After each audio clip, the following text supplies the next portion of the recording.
Hey guys, what is that? Oh my goodness, it's so big. That's what she said. Shh, everyone be quiet. I think it's going to say something. Excuse me. Can I please bite a chunk out of that ass? Oh, we are so fucked. Hey man, it's your boy Atlas, and welcome back to another bang. Now today, we are talking about a series that is very special to me. Attack on Titan. Bow, bow, bow, bow, bow. That's that booty meat. And I remember when I was 13 years old watching Toonami at 3 in the morning, when all of a sudden, 60-foot butt-naked beings were running around chopping off people's heads for fun. And what did I do? I turned it off and cried myself to sleep.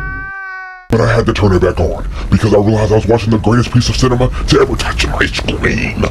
Which has now led me to this very moment, where today, we will be discussing the first 2 episodes of Attack on Titan, aka the Fall of Shigashina arc. So if you somehow have not yet to see it, spoiler warnings ahead. And now, without further ado, it's time to get unhinged.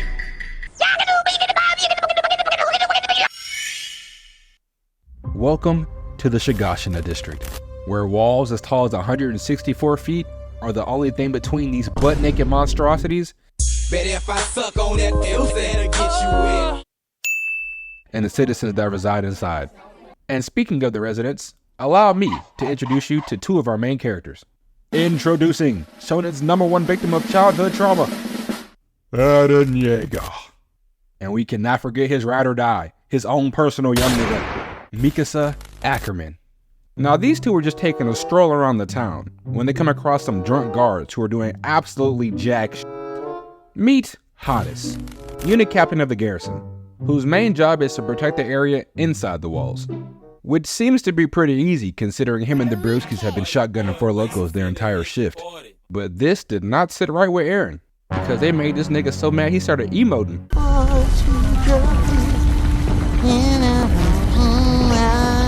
Fuck, man. I'm mad too. Man, no, you not. So Eren and Mikasa continue walking through the city when they hear this loud bell, which symbolizes the Scout Regiment returning from outside the walls. So they both head to the front gate to check it out. And this man Eren was hyped as hell to go see them.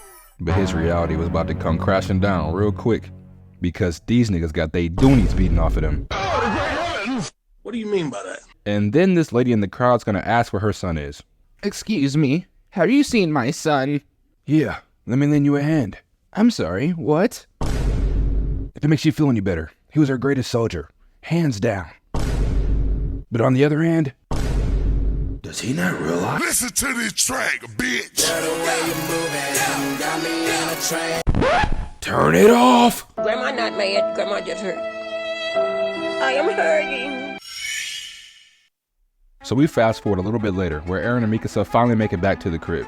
And waiting inside is Eren's parents, Grisha and Carla Yeager. And they're all just sitting there enjoying their dinner, when all of a sudden, Mikasa snitches on Eren. So, Eren's thinking about joining the Scouts. Huh?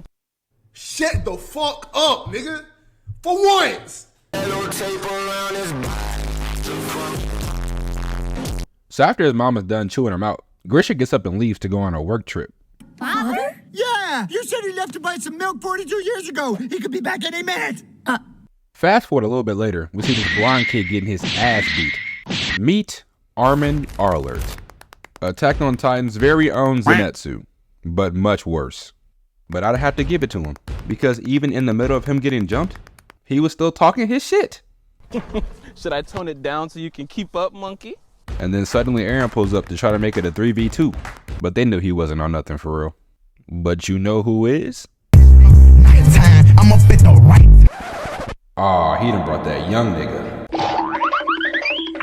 So after they rescue Armin, the 3 of them head back to the town center to start catching up on things. And that's when Armin talks about how they're in a very unique situation, and that the walls can't last forever, and that it's only a matter of time. And then all of a sudden, this big ass lightning bolt slashes from the sky, and the colossal titan appears. And then he, hey yo, why he kinda caked up though?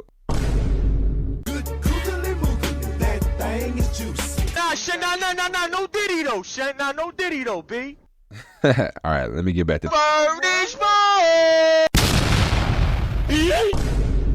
So now all hell breaks loose because the one thing protecting them from these Titans was just smashed into oblivion. And now these 30-foot butt-naked demons have penetrated the walls.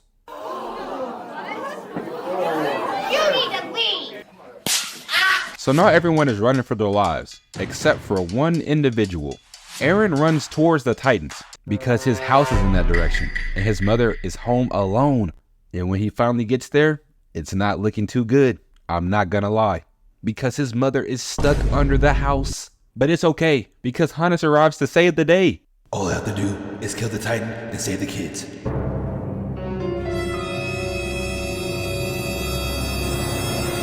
On second thought.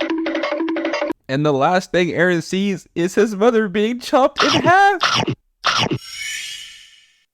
A few moments later. So Hans eventually gets Mikasa and Aaron on a ferry so that they can retreat into the next district. Meanwhile, more and more Titans have infiltrated the walls and have completely overrun the place. But the guards at Wall Maria are trying their best to defend. But then they started panicking and then they said, fuck it, just close the gate. And Hans was like, nah, don't do that. There's still people out there. So they just restrained his ass. But before they can finish closing the gate, this Titan in full body armor steps around the corner. And before the soldiers had 2 seconds to assess the situation, this armored Titan starts charging at them at full speed.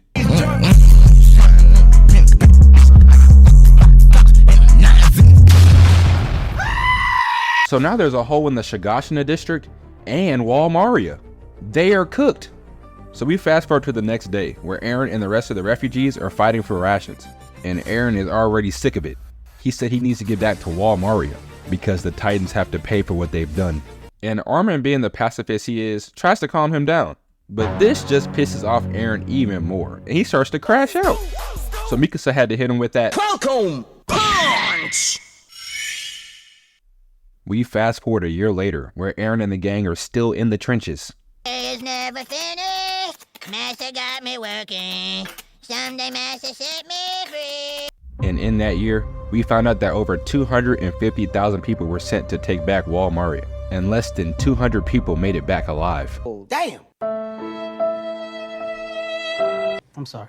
So young Aaron and the gang decided they were going to join the cadets and become strong enough to fight back. And the following year, that's exactly what they did. Now 2 years removed from the fall of Shigashina, Aaron, Mikasa, and Armin are now partaking in the 104th Cadet Corps Boot Camp underneath Commander Keith Chavez. And with a whole slew of new characters and a pissed off Eren Yeager, this show's about to get interesting. Alright, so as most of y'all know, Attack on Titan as a series is already finished. So going back to the beginning, after witnessing the greatness of this series, makes you appreciate it a whole lot more. So if y'all want some more Attack on Titan videos in the future, just let me know down in the comments below. And if you have made it to this point in the video, I appreciate you guys for watching. And if you could, please like, comment, and subscribe. It's your boy Atlas, and I'm gonna catch you next time. That's all, folks. Later, Nicole.